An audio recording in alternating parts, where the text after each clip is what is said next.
Hello, everyone. Welcome to Developing Palates. I am Aaron Loomis, and with me, as always, is June Liu. How you doing, June? Good. Fantastic Monday to come back to work. Yeah. So today we are talking about the Epic Habano Lancero. Cigar is 7.5 inch by 40 ring gauge. Comes out of the Charles Fairmorn factory in Dominican Republic. Wrapper is Ecuadorian Habano. The binder is Cameroon, and the filler is from the Dominican Republic and Nicaragua. It's blended by Dean Parsons. Price point is $9, and the cigar was released in July of 2016. So with all those details out of the way, June, what was your pre-light experience like? A good pre-light experience. In terms of the look of the cigar, had a very more of like a rustic look to it. Got a bunch of like uh, little random marks of dark brown on the wrapper. Some minor protruding veins on it as well. Not the best looking presented cigar, but of course we don't judge by the cover of the book. So, bunch of roll feels spot on. No soft spots. Uniform give throughout the whole cigar. Cap finish off with a thick double cap. In terms of the nosing experience and cold draw experience, smelling the wrapper, I got sharp cedar and barnyard. Smelling the foot, white pepper, and a really sharp raw cedar that's like freshly cut. Mm-hmm. So it's very pungent. Cold draw, nuts, sharp cedar, and hay. Yeah, it was hard for me to nail down a color on the wrapper because it really went from like lighter brown to medium brown throughout the wrapper. It was kind of turtle shellish looking. I thought it was cool looking, but the veins and the edges of the leaf kind of created a little darker brown note to them. The veins and the seams were pretty easily visible just because of how the color variations were happening on it. Not a drawback to how it's constructed, just kind of the way the wrapper color was. Caps well applied, two bands. Primary one is kind of the standard Epic design in a black and gold. Secondary band is black, gold, and red, and kind of designates it as the Habano offering. Aroma from the wrapper was like a sweet and pungent barnyard. The foot kind of gave a nice stone fruit sweetness to it. Pre-light draw was like an interesting mix of like graham cracker and cedar. And there was also like a medium level of a spicy tingle that I was getting on my lips from that wrapper. So getting the flavor notes, June, what was your experience like? I overall thought within the first third, all the way to the last third, was a good cigar. In terms of flavors, first third started off with a mixture of sharp, fresh cut cedar, bread, and cardboard. That bread note started to dissipate, unfortunately, just inch and a half in, mainly being cedar and cardboard dominant. The retrohaling flavors of sharp cedar, mixed nuts, bread. Finish on the shorter side with namely cardboard and a subtle black pepper going through. Strength of body at the medium levels within the first third. Moving on to the second third. When I think about smoking the second third, my main focus was kind of like that earthy wood delivery. Cedar distinctively sharp and fresh. In a way, it's like really raw and pungent. It's interesting because sometimes I would taste that and I'll think, wait, am I tasting spice? But it was more of a sharper rendition of wood, which is pretty cool, I thought. Pairing that cedar is a spiciness also in the sense of like a coarse black pepper. Cardboard note, still prevalent, but it's honestly a note that I can do without. I mean, nobody wants to taste cardboard in a cigar. On the retro, loses out on that bread note, but it's mainly now just like a sharp cedar and mixed nuts.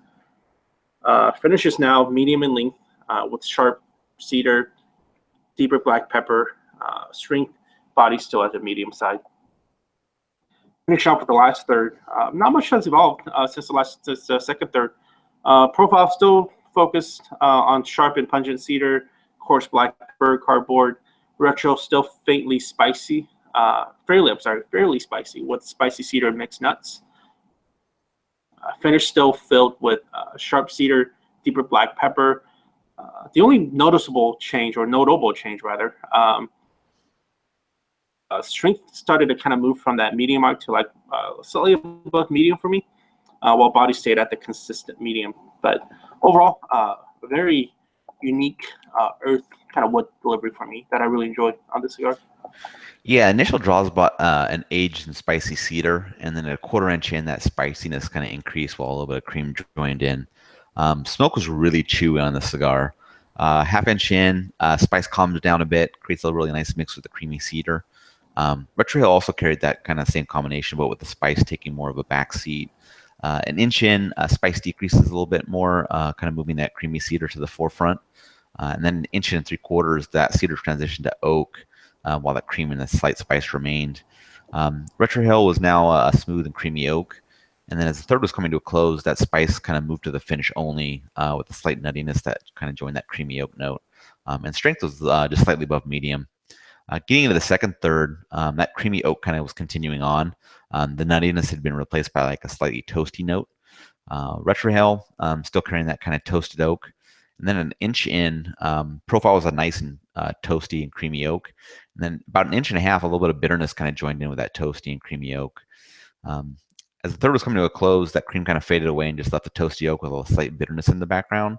And strength had actually reduced a little bit to just be right at medium. And then getting in the final third, that bitterness increased a little bit, kind of around that core flavor of the toasty oak. And then at half-inch in, the cigar was heating up a little bit, kind of which enhanced that toasty note. The oak and that slight bitterness were still remaining there. At an inch in, a little bit of coffee kind of joined in, and that actually enhanced how the bitterness was kind of being portrayed in the profile. And then an inch and a half, that bitterness and the toast notes kind of went away and left a mix of oak and coffee. Retro Hill kind of also carried that oak and coffee notes. And that's kind of how the cigar finished out for me, and strength was still right at that medium level. So getting a performance for burn and draw, Jiunn, what was your experience like?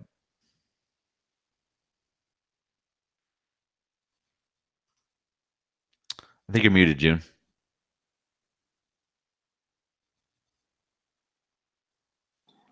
My bad. There you go. I was on mute.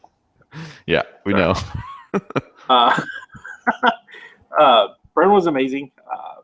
Fantastic performance. Long, cool, 2 hours of smoking. Ashes out on tight, averaging about 1 inch increments of really solid sap tapped ashes. You can't complain. I mean, this is the Lancero too, so really great. In terms of draw, also really good. I cut the cigar more towards like the end. It was a little snug, which I kind of expect.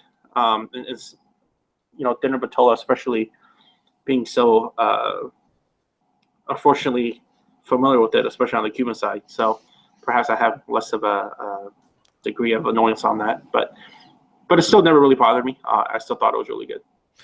Yeah, the burn is where the cigar fell down for me. From about the half-inch mark to an inch and a half left, cigar had a hard time staying lit. It went out twice on me, and during the rest of the time, it kind of felt like it constantly wanted to go out. But the ash held on kind of 3/4 inch increments when I didn't have to do a relight or anything like that. But it was just kind of an annoyance there, and where I was kind of feeling like I kind of have to keep puffing on it to keep it going, or else it was going to go out even more than the 2 times it did. During the time that the cigar had trouble staying lit, the draw was a little bit loose, so that might have had it played into a bit of a part into it. Maybe just a little underfilled throughout the middle of the cigar. But outside of those times, the draw was right where I wanted it. So, what were your overall thoughts on the cigar, Jim? Not a lot of cigars made me think about wood so much. Yeah. This one did. The wood delivery was great. I really like that transition of that cedar becoming just kind of sharper and spicier as the cigar progressed. I thought it was really unique and tasty. And that's surrounded by, that nuttiness, that black pepper, and, kicking some more spice in and more of that earthy profile. Made me think that it was a good tasting cigar. I wouldn't say that it's necessarily epic, but well worth checking out, especially for the few guys out there that's so in love with Lancero Vitolas and Dallas Bitch. So this is actually to check out. Right. Yeah, cigar offers some nice flavors and transitions. Real drawback was around the burn and the draw, which I felt had a little bit of impact on the flavor with a couple of relights. I was hoping other samples can avoid that. It sounded like you didn't have those experiences, so that's a good sign. It would definitely bump up my score a little bit more. The flavors that I did get, it would definitely bring me back to this cigar to give it another try. Strength, kind of hovered right around the medium mark, so it's probably approachable to most smokers. And then like you said, for those that like Lanceros, I think this is a must try to see if it kind of fits in their flavor profile.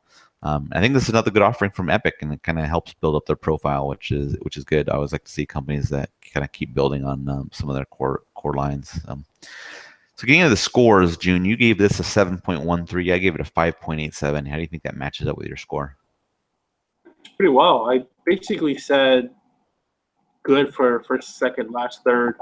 I scored a perfect score on the burn and a very good on the draw. And overall, I thought it was good. I mean, it just scored technically really well, especially when it comes to burn and draw. And you pair that by just a good tasting profile.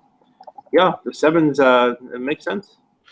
Yeah, for me, it was just a performance issue that kind of knocked this one down a little bit. I think I'd be pretty close to you if I had a little bit better burn and draw on it. Because for me, I scored it first and final third were good, and the middle third was just average for me. That's kind of where the bulk of the burn issues were concentrated. So if that didn't happen, I think we'd be pretty close to right on line. So I think it's got good flavors to it. I think I just had a anomaly in regards to construction, but otherwise very good. Any other final thoughts from you? No, I don't know much about Epic. It's not a brand that we typically hear a ton about. I don't think, Right. especially this past year.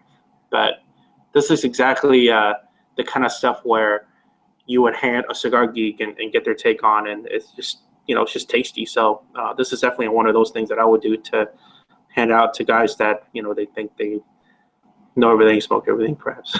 Right. Exactly. Yeah. Well, if you're just catching this video on YouTube, be sure to subscribe to us, but also check out the full written review on the website, developingpalates.com. Be sure to follow us on all the social media channels, Facebook, Instagram, Twitter, and Google+. And you can catch all of our review recaps on podcast as well, iTunes, Google Play, and Podbean. Thank you for tuning in, and we will catch you on the next one.